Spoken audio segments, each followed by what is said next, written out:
1 நாளாகமம் 21வது அதிகாரத்துல அப்படி என்ன இருக்குன்னு பார்க்கலாம் வாங்க. இந்த அதிகாரம் தாவீதின் மக்கள் கணக்கெடுப்பு காரணமாக ஏற்பட்ட தண்டனையை பற்றி விவரிக்கிறது. சாத்தான் இஸ்ரவேலுக்கு விரோதமாக மக்களை எண்ணும்படி தாவீதை தூண்டினான். தாவீது தனது படைத்தலைவரான யோவாபை மக்கள் கணக்கெடுக்க அனுப்பினார். யோவாப் இதை விரும்பாமல் இருந்தாலும் ராஜாவின் கட்டளைக்கு கீழ்ப்படிந்தான். சில காலத்திற்கு பிறகு கணக்கெடுப்பு முடிந்தது.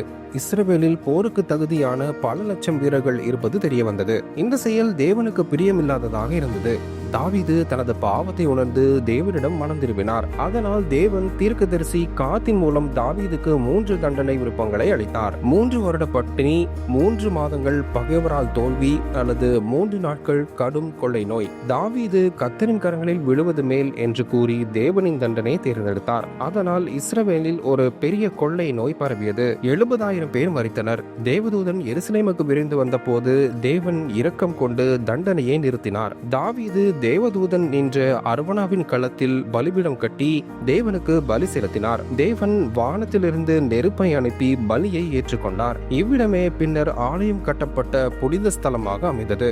இந்த அதிகாரம் கீழ்ப்படிதல், மனம் திரும்புதல் மற்றும் தேவனுடைய இரக்கத்தை வலியுறுத்துகிறது.